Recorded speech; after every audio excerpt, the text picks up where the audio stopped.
Welcome to this podcast. My name is Paul. I'm a very happy member of CA, and I'm really pleased to be joined this morning by Ashley. Yeah, thanks, Paul. I'm Ashley. I'm a recovered drug addict. Thanks for inviting me.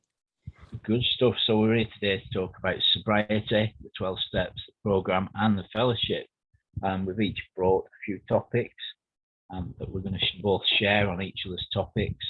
I just want to say, keep an eye on the screen. There's going to be various readings that are going to be on the screen. Bear in mind, you could pause or rewind this podcast at any point.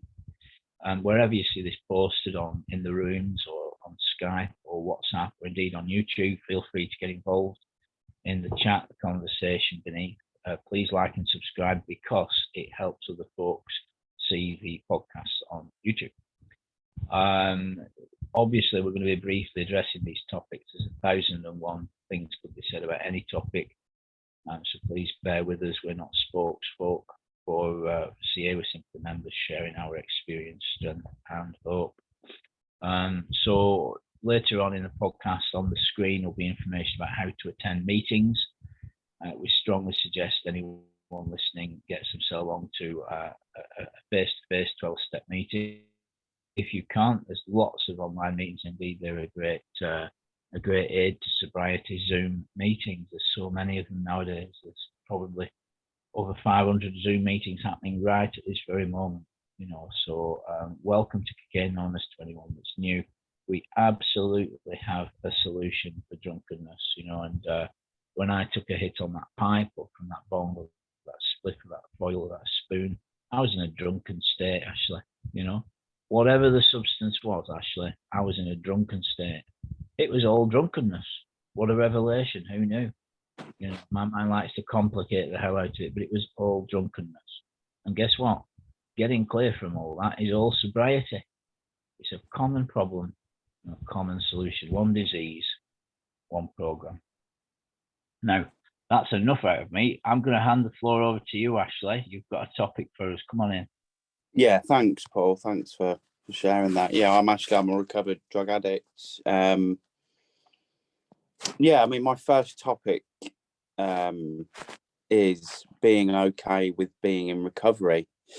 And I guess, for my personal experience within this, like being involved with the fellowship and the program is that wasn't always my story, being okay with being in recovery. It took me a long period of time to get to a place where I was, more, I suppose, acceptant, just more acceptant over the fact that I am in recovery and this is what happens to me when I, put a mind altering substance in me.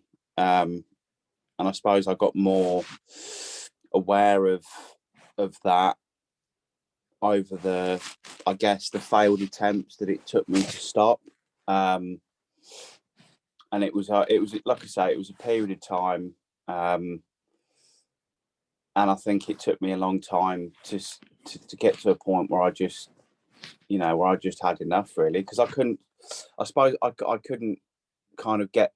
I could get sort of periods of sort of clean time, but then it was always a case of that I'd just go and it'd always be that idea that I'd go and use again, and anything that I had sort of going on within my own sort of, I suppose, sound reasoning and thinking, it just sort of failed me every time, and I really wanted to kind of,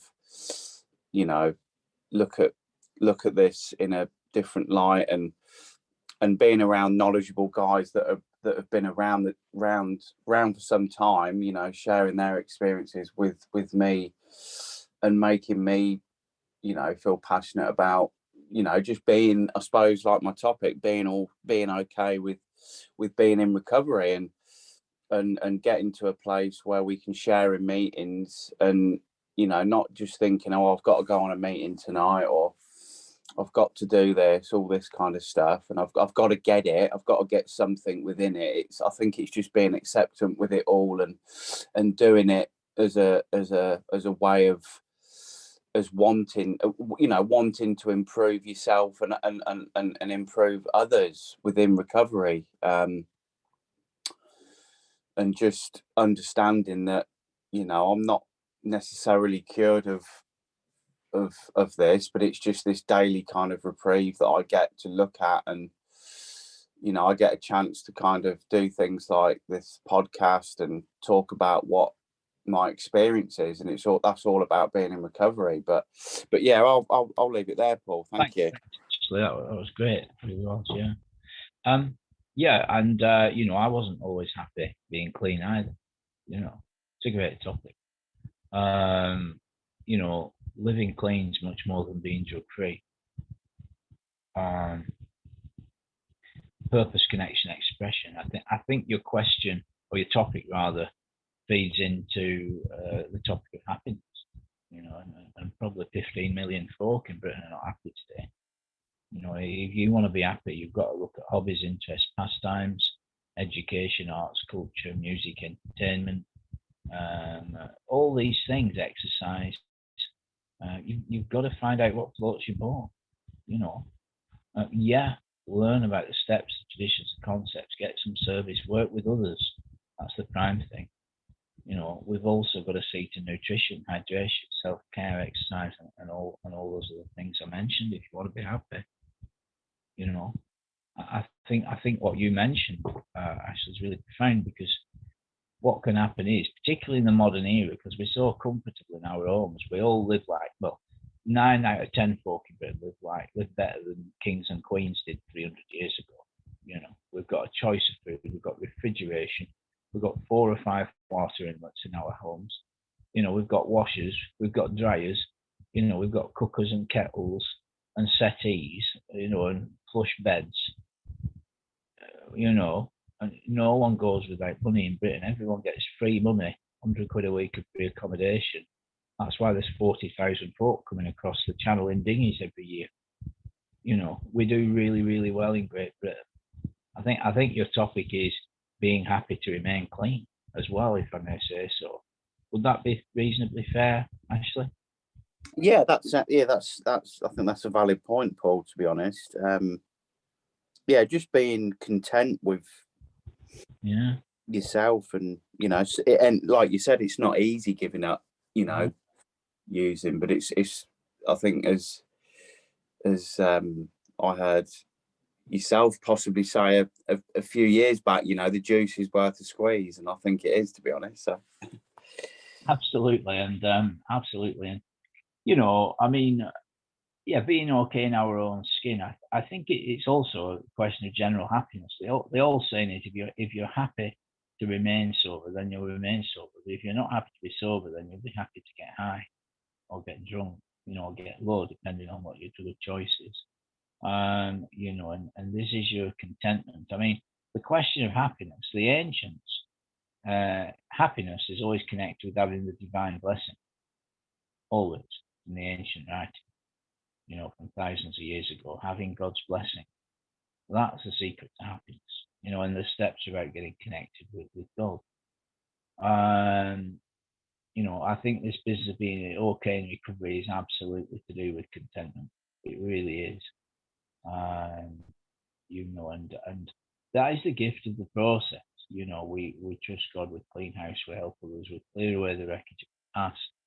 We try to live a life free of resentment and bedevilment. We try to keep things moving, don't we? We try to stay in prayer, and we try to practice principles and try to carry a message, crucially. And you yourself have a lot of knowledge and experience as well, Ash. So that's what I have to say about that topic, and it's a great one, really is.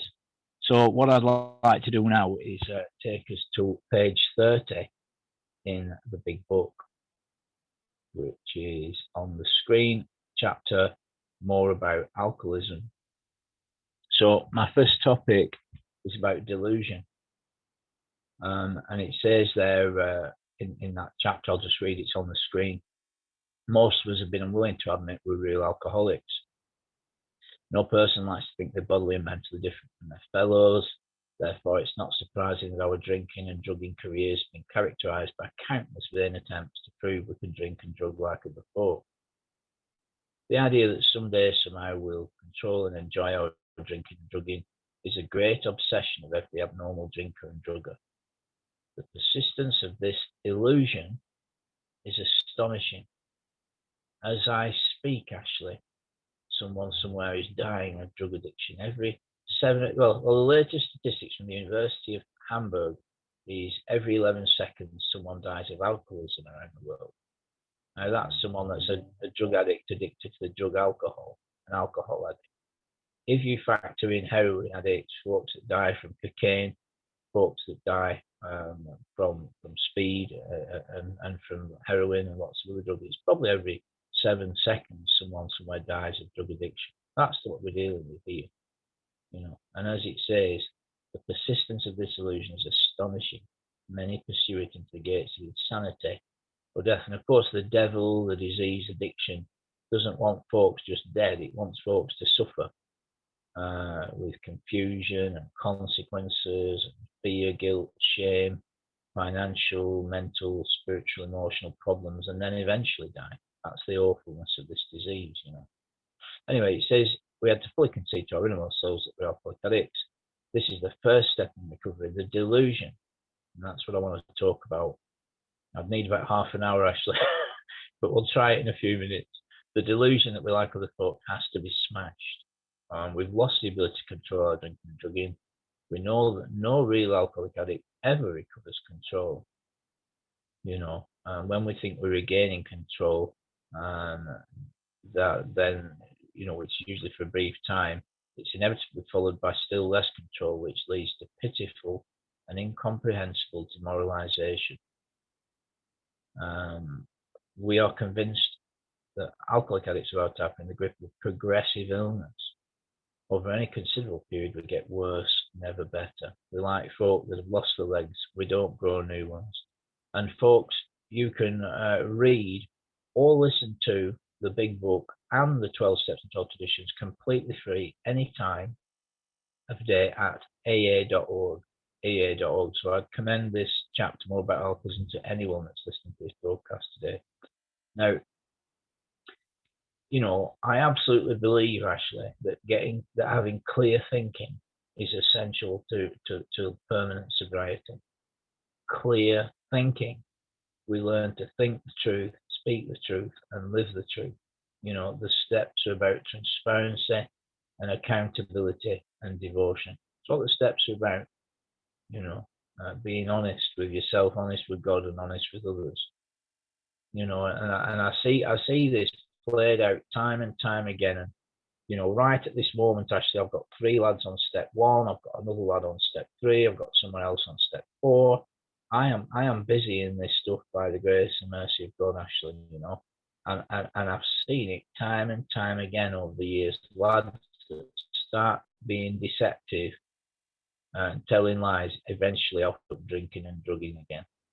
It's a spiritual axiom, a spiritual reality that honesty is the best policy. Every time. The program's about transparency, and the reason why is because denial is not just a river in Egypt. It runs through the core of every alcoholic addict, right? What do I mean by that? Well, you and me, Ashley, we lived for ages not facing the reality of our consequences, right? Drinking and drugging in face of the consequences. Well, it's all right. The mortgage is not getting paid. Oh, it's all right. The wife's leaving. Oh, it's okay. No tax for the car. Insurance is right. Needs tires, needs exhaust. Oh, it's okay. You're losing your job. Well, physical problems, lack of sleep, mental problems. Oh, it's all right. Delusion is the problem, And as it says there, Ashley, the persistence of this illusion is astonishing. And right now, addicts are dying because of delusion, So, what is delusion? Well, it's one on from confusion. Confusion, Ashley, is when I'm not sure. Well, maybe I can manage just one. Oh, I know what I'll do. I'll just have one tonight. 6 months later, oh no, the wife's gone, my money's gone, my mind, my body's gone, my job's gone, oh no. Oh, delusion, the first one.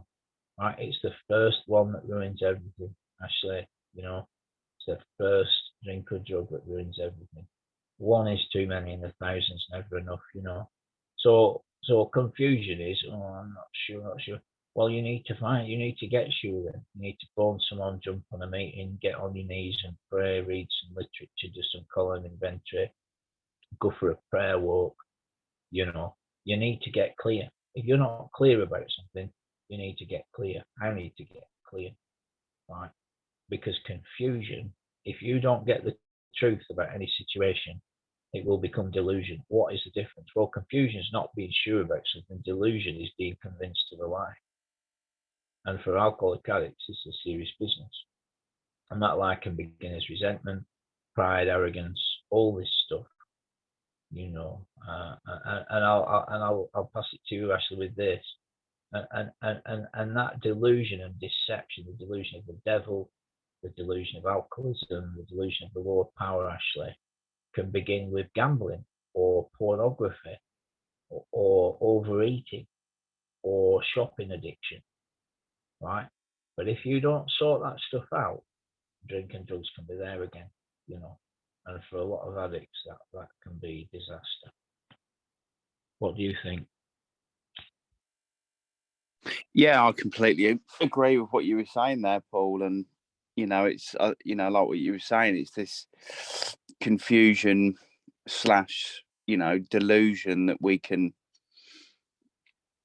you know, that it's going to be all right this time. And you know, for me, it was always, you know, everything was going all right, and then all of a sudden, this idea would kind of pop into my head that the delusion, like you were saying, that it's, you know, it doesn't really matter if things ain't getting paid, but then all of a sudden, you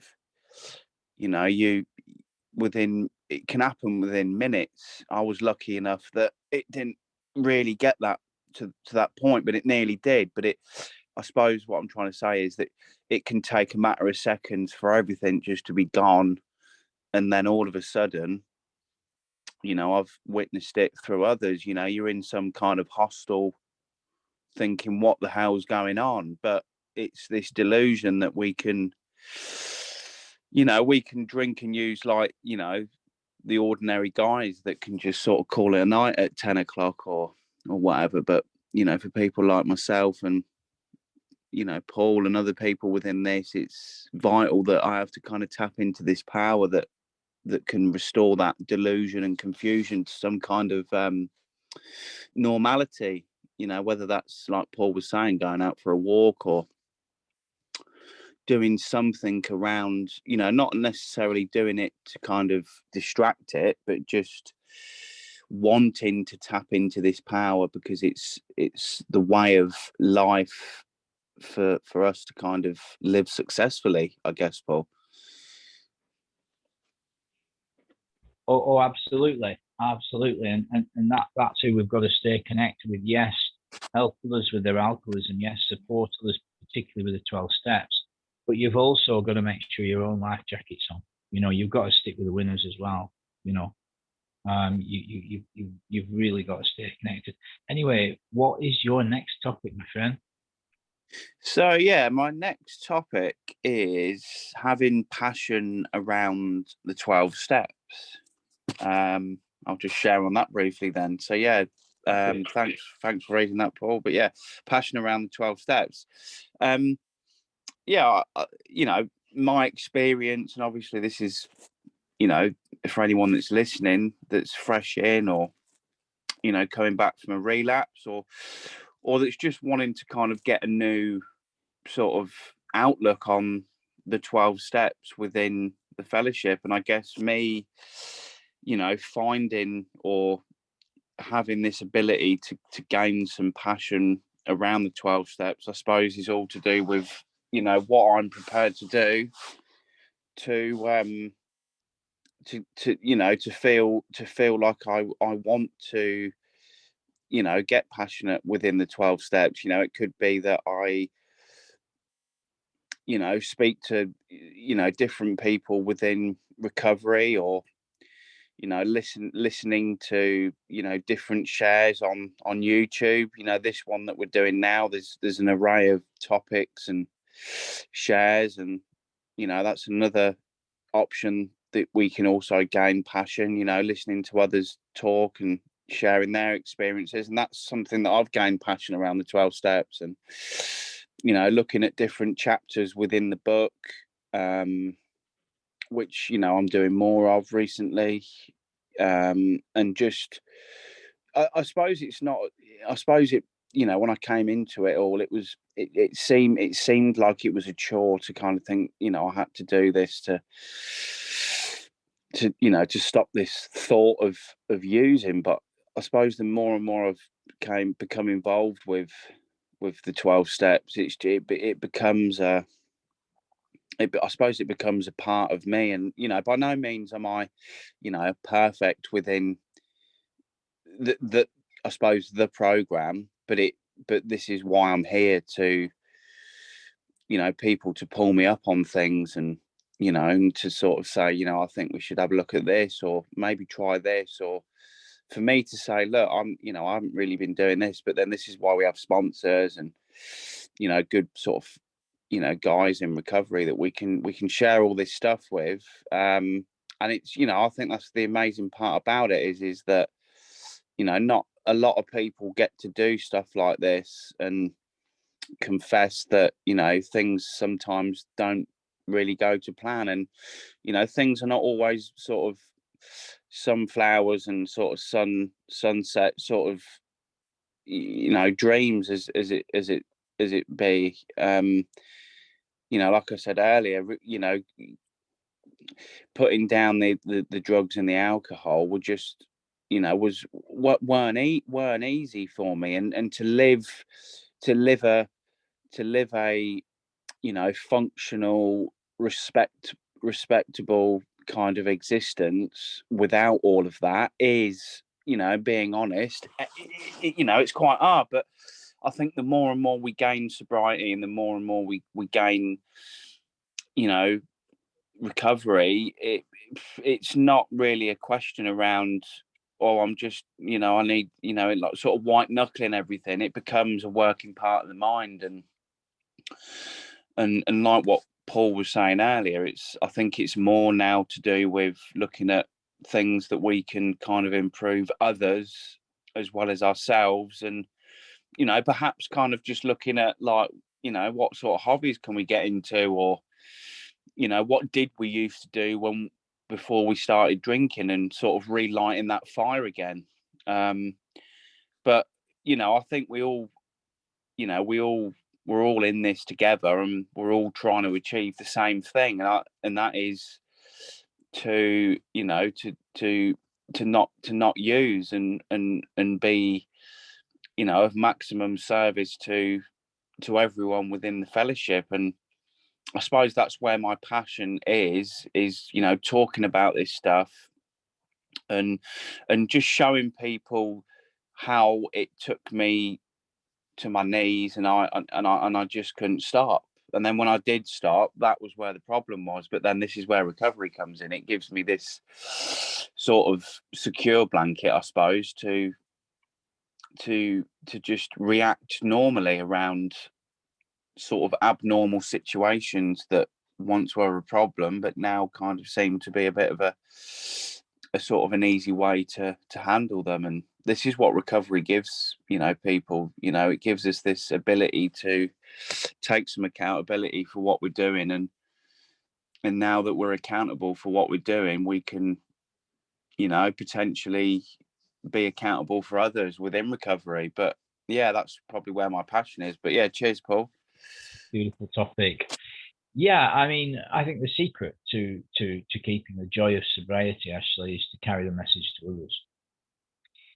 When we stop doing that, it's very easy for the topic of recovery, sobriety, to become like a rusty 70s sports car. Oh yes, look at that! It was just a car in its day. Oh yes, oh, but the thing doesn't run.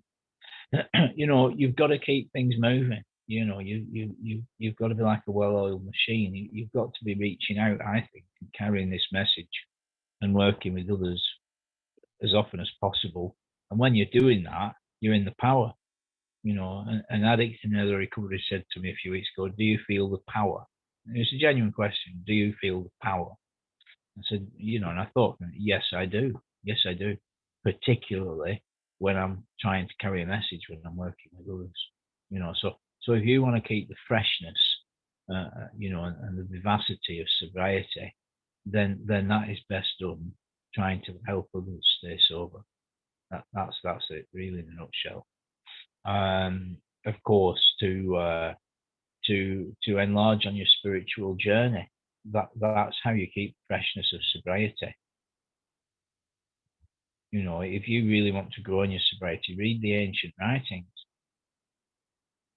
When I've taken guys through the steps, we'll still have at least 1 half-an-hour call every week, and we'll read the stories in the back of the big book. We'll perhaps look at traditions. We'll read the ancient proverbs in the scriptures. We might read a gospel. We might just talk about living the program. And one of the suggestions actually is to read at least 2 pages of the big book every day. So by the time someone gets through the 12 steps, they've read the entire 164 pages.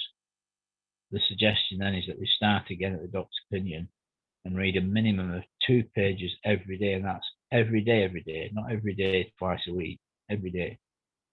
To read 2 pages systematically from the beginning, minimum of 2 pages, put a bookmark in, and then keep on going. Then once they get to 164, that will be the second time they've completed the 164, which is where the program is, and then keep on going through the stories and all 560 pages of the big book. Also, on top of that, to read at least 2 pages of spiritual literature every day. Back in the 30s in early AA, before the book was published, before there was lots of meetings, they made lots of discoveries. And this is documented now in books like, as Bill sees it, many other books. Their experience around permanent sobriety was very simple. The persons that stayed in persistent personal prayer on a daily basis and helped others stayed sober. Those that didn't stay in prayer and didn't help others didn't stay sober very often. You see?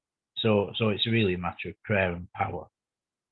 The only thing that stands between any alcoholic addict and their character defects and drink and drugs is the power of God, you see, and their commitment, So it is a process.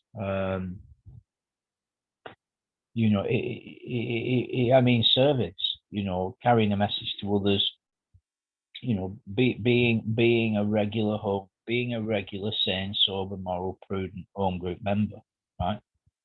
Having your ass on the seat, Ashley, and being in your right mind and sober, that is a powerful thing because you're enhancing and strengthening the home group. See? Now it says in the book, the home group sponsors the newcomer. Now, when new persons come along to meetings, they very often don't know whether they're gas or electric, right? They don't know what's going on. They've come into a meeting very often full of chaos, and carnage, and consequences, and fear, guilt, and shame, right? Well, the more sane and sober, moral and prudent members there are of that home group, the more powerful the message conveyed, and the more folks there to help. See. So when those new folk rock up to meetings, whether it's face-to-face or online, the group sponsors the newcomer. And what do we mean by that? Well, they just support the newcomer. I don't like the word sponsor. I really don't. I think it can tend to less than, more than pride and arrogance. We're just folk trying to help folk. That's all it is. And, it's a wonderful thing to think of folks being preserved in the joy and contentment of sobriety, and I think that's done principally by trying to carry the message and to get other service, and to be consistent. Yeah, I mean, I completely agree with that, Paul. That's spot on, and Yeah, I mean, speaking to a fellow within recovery yesterday, and kind of sort of made light of things where, you know, like he kind of just said that, you know, when we're in a meeting or, you know, we're sharing a message, we're kind of just said we're potentially, you know, we're all kind of, you know, we're helping, you know, we're helping everyone, you know, someone that's fresh in or, you know, fresh back, you know, we're just here to, you know, help and, you know, tell our stories and our experience, because that's all I've got really, and that's pretty much like what everyone else has got. It's just our experience within the program. But yeah, I just thought I'd share on that. I think if you're in person, if you learn the power of prayer and learn the wisdom and the power and the presence of God in your own personal experience, then God himself can give you revelation knowledge, and God can give you a message to share. Now, for my next topic, Ashley, I've got what we call the ABCs, and this is in the wonderful chapter, How It Works, in our basic text, Alcoholics Anonymous, the big book. And this is known as the ABCs on page 60, very well-known bit. Now, the reason why I've come to this is often viewed as a very brief accounting of steps 1, 2, and 3. 1, that we're alcoholic addict, couldn't manage our own lives. Well, that's step 1. Powerless or ridiculous lives were manageable. B, probably no human power could relieve our alcoholism. That's similar to step 2. We came to believe power greater than ourselves could restore us to sanity. And 3, that God could and would if he was sought, which is similar to step 3. We made a decision to turn our will and lives over to the care of God as we understood God. So these are a very great summary and a great bit to contemplate. And, you know, for persons that are in early sobriety, it's good to try and latch on to bits of the book where you can go to, you know what I mean? Not so you can say, oh, I remember bits, but just it's good, you know. So if you're talking to someone new and they've got a book, you can say, oh, look, and you turn to page 60, that's the ABCs.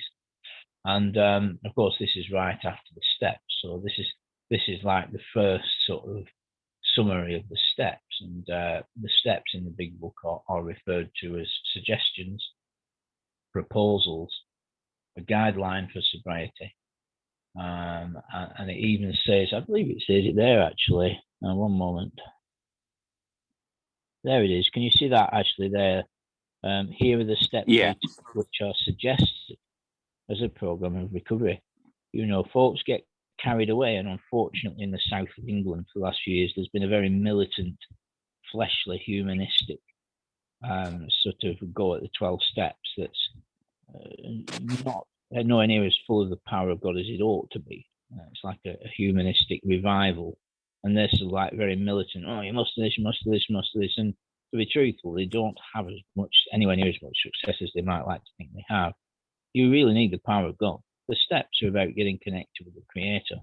That's what the steps are about. The steps are about living in relationship with God. You know, it's crystal clear that that's what the whole purpose of the book is about.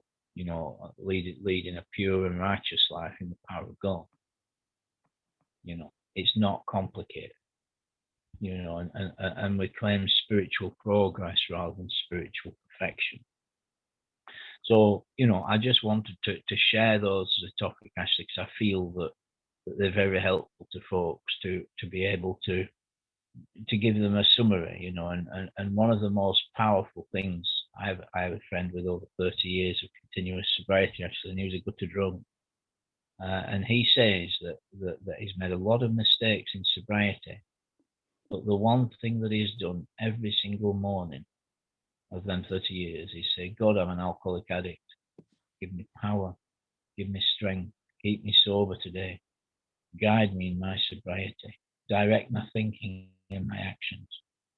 Now, he attributes them 3 decades of continuous sobriety to that reality that he's done every morning, a very brief step 1, 2, 3 every morning. You know, confession of alcoholism, confession of the problem of being a drunk, believing, exercising faith in God, that God can keep him sober and keep him sane, and then having the willingness to ask God to direct his thoughts and actions, which is what Willow Life is in step 3. And that's where the power is to do that every morning. That's been my experience.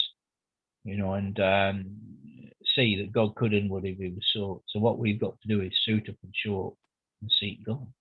Steps are about seeking God. So the steps are about building and maintaining a relationship with God. And I see, and I'll make my last point. I see a lot of persons that, they go so far with the program, and God bless them, more power to them. Don't misunderstand me here, but they don't enter into that transparent and accountable relationship with the divine, so they're not happy, and they're white knuckling it, skin of the teeth job, and God bless them, but the easier, softer way is to build and maintain a relationship of accountability and love with God. That's what the steps are about. So the ABCs, page 60, a very brief accounting for step 1, 2, 3, and a great way to enhance your program is to see, the language of the big book, and how the big book talks a lot about self, and bondage to self. And the problem is bondage to self. Well, I said I'd make that my last point. This will be my last point. The problem is bondage to self-gratification. So that's what drinking and drugging is. Your body likes the influence of drink and drugs. Your mind likes the chemical alteration, the mood altering factor of it, and the perception shift. You see, and so we have an abnormal reaction to drink and drugs, and we like being in that altered state, and it's really self-centeredness. But anyway, over to you, Ashley. What have you got to say on the topic of the ABCs? Yeah, I mean, like the AB, the like it says, that we were alcoholic and could not manage our own lives, and for me, it was more. I think it was like, that was the true fact with it. But I think it was all to do with I couldn't seem to manage this thought. That obsession, means and ways of getting more, and just couldn't seem to kind of manage that to an extent where I would just kind of, I suppose, like normally people would kind of just go, look, I just don't want to do it anymore, and that would be it then. But for me, like it says there, that I couldn't manage my own life, knowing that I could actually just say, I'm not doing it anymore, and I just really couldn't manage that. But the information that's here is what's on offer within the fellowship. Like it says that probably no human power could have relieved their alcoholism, and that's true, really, because if anyone's listening, or anyone's related to what we've said, and if you are what the book describes and you relate to it, then you are in the right place. And this is the only solution that I have come across that has enabled me to restore that wrong thinking into some right thinking, and like what's been shared, prayer and meditation, and just being willing to look at recovery as a mean of living sanely, rather than a way of just feeling like you have to. But it is a decent way of living, because it what recovery's gave me today is mind-blowing, but it's all to do with finding God, and asking for guidance and being sort of willing to do different things. But yeah, that's what I kind of get out of that, Paul. Beautiful. What is your next topic? Yeah, so my next topic is tapping into this power within the 12 steps, and I'll just briefly share on that. I think it's a lot of people, from what I've sort of gained over the years, and people say this white light could happen, or we go through the 12 steps and something happens to us. And I mean, being honest, that wasn't my experience, but like I say, everyone's different. But I think like I shared sort of earlier, it took me many years to let recovery kind of happen to me, and just this power that's spoken about. God's mentioned in the book, and I believe that when I seek some positive kind of recovery sort of way of being, or it could be that I'm doing something not recovery related, it's finding a power, or being willing to sacrifice your own old thinking into some new thinking. And I believe that every time I kind of seek this power, or I tap into this power, because like I said, I keep saying, like I said earlier, but I think it's all to do with starting from being, smashed to pieces, and really wanting a way out of this.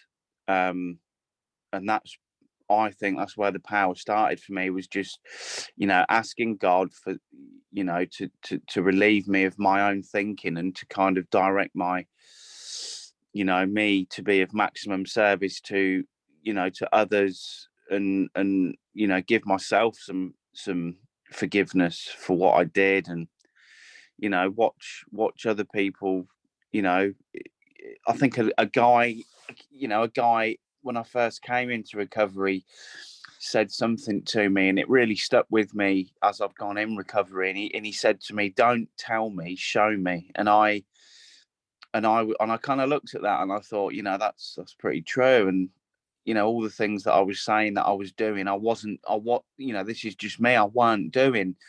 I wasn't able to. And I think actions, like the old saying goes, actions speak louder than words, and it's what I'm doing. And people are just, it's not that I want people's gratification, but I suppose it kind of, people just don't really have to listen to you. They can kind of see and look at you, and believe that you are in this program, and something's working for you. And I'll just leave it there, Paul. Thanks. Oh, thanks, Ashley. Beautiful topic. So Dr. Bob apparently said this: carry the message, and if necessary, use words. Apparently his last words to Bill Wilson were, "Don't louse this thing up, Bill. Keep it simple." Now, I'm just putting on the screen, Ashley, page 152 on this topic that you've raised, which is the topic of tapping into the power. Now, all power belongs to God. Power belongs to God. So it's all about getting God's power, right? Well, God only gives power to those that are agreeable to him. The steps are about being agreeable to God. And here it says on page 152, halfway down, yes, there is a substitute for drinking and drugging. It's more than that. It's a fellowship, right? In 12-step meetings, in AA, CA, NA. There you will find release from care, boredom, and worry. Your imagination will be fired. Life will mean something at last. The most satisfactory years of your existence lie ahead. Thus we find the fellowship, and so will you. So the book prescribes the fellowship, getting involved with folks that are sober, as being the solution, you know. And if you want to feel God's power, start befriending and buddying up and supporting folk in sobriety. You know, that's how you'll feel the power, doing God's work. You know, how can we serve thee? Thy will, not mine, be done. You know, that's what it's all about, doing God's will instead of the human will. That's how you get freedom from bondage to self, bondage to the devil, bondage to alcoholism, and addiction. By doing the will of God. The proper use of the human will is to do the will of God. So God gives you power to do his will, you see, instead of the other fellow's will, you see. And so if you want to feel the power, work with others every day. You know, find someone to encourage, console, comfort, and support, you know, on a daily basis. That's the secret to finding the power. Great topic, Ashley. You know, learn more about the steps. Stay in prayer, more power. You know, get involved, take responsibility for your own sobriety. It's a great subject. It really is. You know? Yeah, no, it's yeah, I just felt like it was, you know, relevant, and you know, if anyone's listening, and you know, again, you know, I think this passion comes from, you know, it starts from me, and you know, it just sort of blows me away that, you know, who thought that, you know, people like myself and, you know, Paul, yourself, and, you know, could sit here and tell people that there is a way out of this addiction. And, you know, it sort of blows me away every time. But it's, you know, like what you were saying, Paul, it's, you know, more prayer, more power, and, you know, just being agreeable to things rather than, you know, just getting into that sort of confused, resented state of mind and hating everyone and hating society, because that's once what I was, and everyone was doing me wrong. But in all honesty, it don't matter. You know, I think what matters is that we're here, and with you know, we're starting something that could lead into changing everyone's lives. And, you know, if there's anyone listening, it could change your life, you know, if it's something that you want to be a part of. But yeah, I'll leave it there, Paul. So the last topic of the day is self-centeredness. So I'm going to try and bring together various wonderful topics that you brought in as well, Ashley. Dissatisfaction with sobriety, lack of contentment, lack of power, not getting involved, you know, getting stale, hitting a recovery wall, you know, self-centeredness.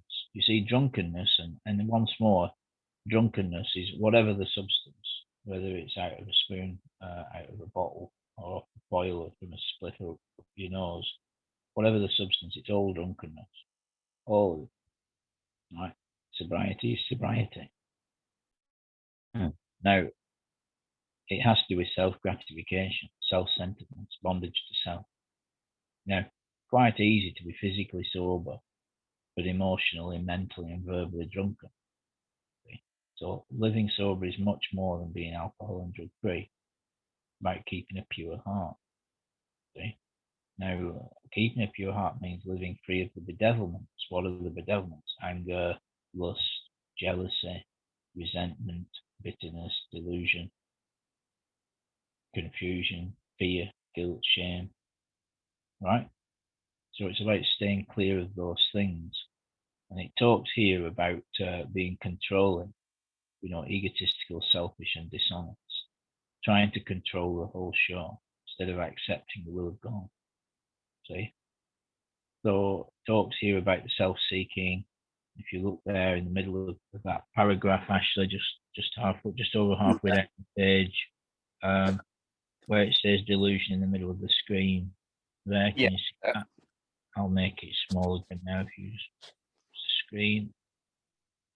It's like that. Miracle of technology. A victim of the delusion, you can wrest satisfaction and happiness out of the world by doing things yourself. See what I mean? So someone gets physically sober and then becomes self-centered and wants to run the world themselves, and it doesn't go off well, particularly for alcoholic addicts, you see. So that's the idea of doing the will of God. I mean, step 11 is crystal clear. You're asking for someone else's will and someone else's power, right? So you better hope there's an all-powerful, all-knowing, all-seeing creator out there. Otherwise, you're very deluded to even do the program. If you're asking for someone else's will and someone else's power, you better hope there is someone else that's got a will and power that can help you. Otherwise, you're snookered, mate. You know, the program is about getting connected to God, right? And that's the antidote for the ego, for self-centeredness, right? And so I just really wanted to show this bit of the book here. On page 62, it says, selfishness, self-centeredness, that's the root of our troubles, driven by 100 forms of fear, self-delusion, self-seeking, and self-pity. We step on the toes of our fellows and they retaliate. Sometimes they hurt us seemingly without provocation, but we invariably find that at some time in the past, we've made decisions based on self, which later placed us in a position to be hurt. So our troubles, we think, are basically of our own making. They arise out of ourselves. And the alcoholic addict is an extreme example of self-will run riot, though they usually don't think so. Above everything, we alcoholic addicts must be rid of this selfishness. We must, or it kills us. God, Elohim Yahuwah, the Creator, makes that possible. And there often seems no way of entirely getting rid of self without His aid. Many of us have moral and philosophical convictions galore, but we couldn't live up to them, even though we would have liked to.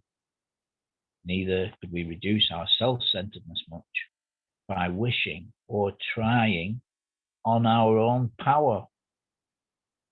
We had to have God's help, Ashley. So this is the how and why of it. First of all, we had to quit playing God. It didn't work. Next, we decided that hereafter in this drama of life, God was going to be our director. He is the principal, and we are His agents. He is the Father. We're His children. Most good ideas are simple. This concept was the keystone of the new and triumphant arch through which we pass to freedom. Over to you, Ashley. Yeah. Thanks for that, Paul. Yeah, that's that sort of sums it all up, really. This, I like what you were just reading. Most of us concerned with ourselves, our resentments, or our self-pity, selfishness, and self-centeredness. I think that's where it all kind of stems from. Is this, let me just do things my way, and that's, my way. Like it says, it gets us all into trouble, and it always ends in tears for the, for people like us. And yeah, it's a